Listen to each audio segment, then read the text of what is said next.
As someone with major depression and generalized anxiety disorder, I feel like I have been on a lifelong quest to take better care of myself. I have heard the term self-care casually tossed around for years and, until recently, it was pretty elusive for me.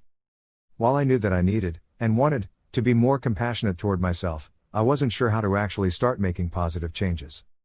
When I was in the midst of deep depression or a gripping anxiety attack, the last thing I felt capable of was a major lifestyle overhaul.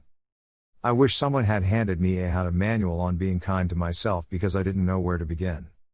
So in this video, we are going to go over the 10 best ways to manage stress with self-care.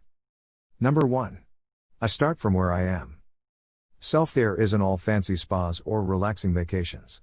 While I love getting massages or walking by the ocean, in reality, I need to take better care of myself where I usually am, at home, in the car, at work, or out with family and friends.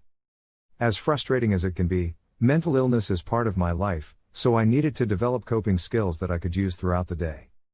Making this perspective shift, from looking outside for self-care to also looking inside, helped me cultivate skills and self-awareness that I can use to cope with depression and anxiety in my everyday surroundings. 2. I stay tuned into my body. Mental illness doesn't impact the mind alone, it's physical too. Depression decreases my energy. I feel exhausted and have frequent headaches. Anxiety, on the other hand, speeds me up.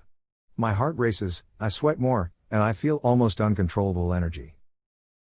For me, self-care starts with noticing how I feel, both physically and emotionally. Paying closer attention to what is happening in my body clues me into what is happening in my mind. If I start to feel a persistent heaviness on my chest or a knot in my stomach, it's an indication that I need to pay closer attention to myself. Noticing symptoms early helps me practice better care and often prevents my moment of anxiety or depression from turning into a full-blown episode. Number 3. I breathe deeply, all day every day. When my anxiety starts to build, my breathing becomes rapid and shallow. I feel physical tension, especially in my shoulders and jaw. Taking a series of deep breaths helps me to pause and step outside of my racing thoughts. Inhaling and exhaling give me an emotional release, and it also helps me physically. Deep breathing increases circulation, releases endorphins and relaxes muscles. I do my breathwork throughout the day, not just when I start to feel anxious or depressed.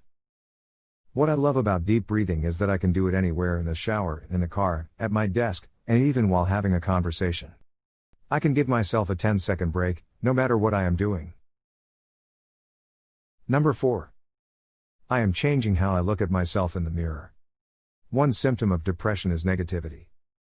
Struggling with self-criticism, which definitely translates into how I view my physical appearance. My instinct when I catch my reflection in a mirror is to put myself down. Have you gained more weight? You look disgusting. You are never going to get in shape. I want to treat myself with more kindness, so I am making a concerted effort to change these thoughts. When my harsh inner monologue kicks in, I tell myself that it's okay to be frustrated about my appearance. I acknowledge my feelings as real and valid without turning them inward. Then I try to notice one thing that I do like about myself, whether it's a small detail of how I look or something compassionate I did that day. While it doesn't always feel natural to look for something positive, the good news is I can tell that a shift is beginning to take place. Number 5. I pay attention to how I talk to myself.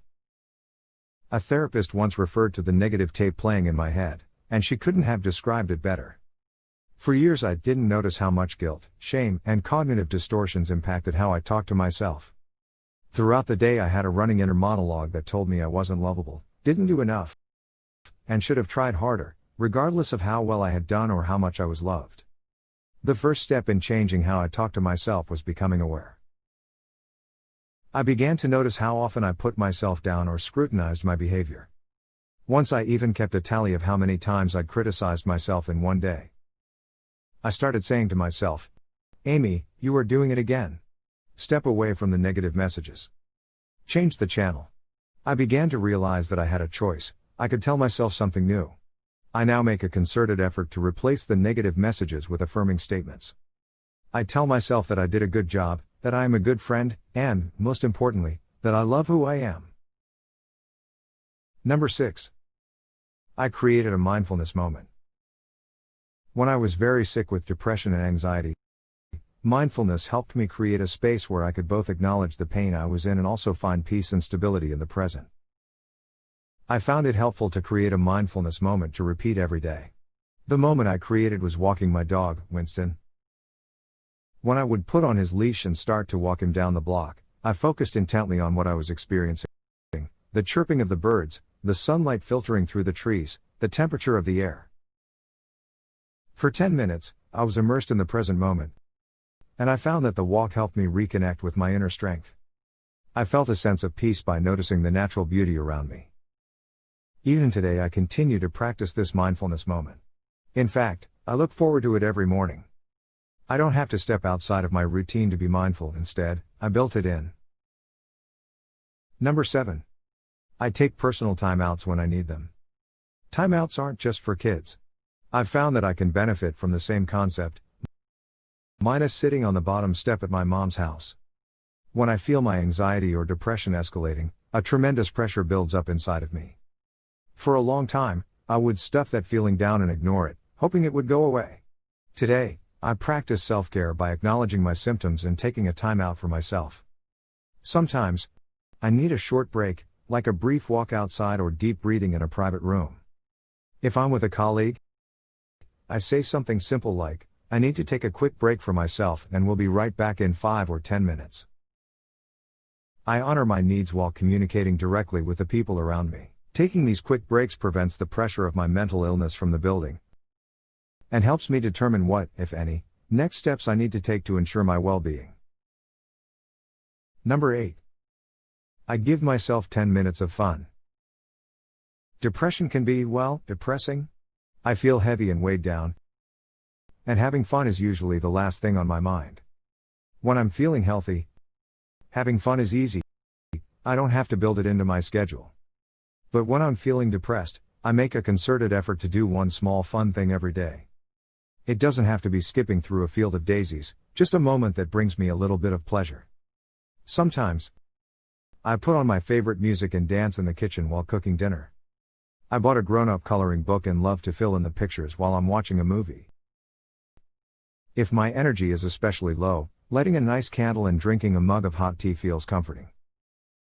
Making myself have fun can feel forced, but I'm okay with that because I know that on some level it lifts my spirits and keeps me moving forward. Number 9. I developed a relaxing bedtime routine. I've struggled with sleeping for years.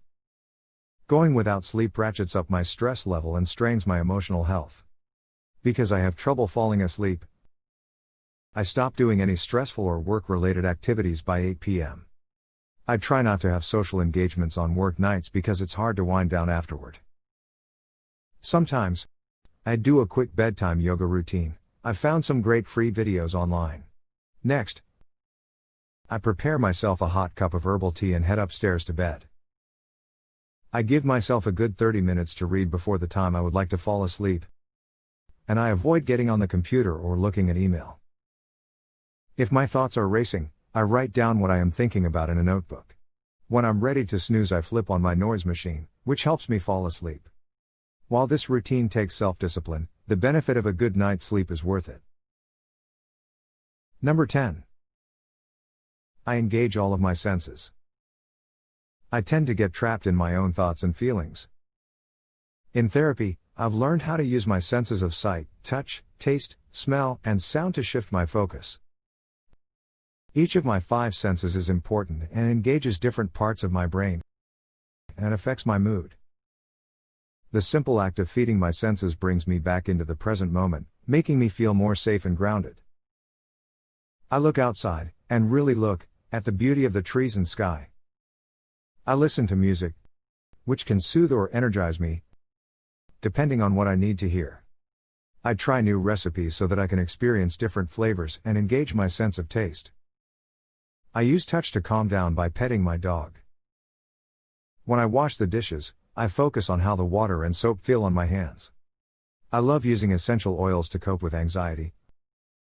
I carry a bottle of lavender oil in my purse, and if I begin to feel afraid or unsettled, I pull it out and breathe in the aroma 10 times. With that being said, here we come to the end of our today's video. I hope you liked this video. If so, Then don't forget to subscribe to our channel so you never miss any video. See you in the next video. Till then, take care.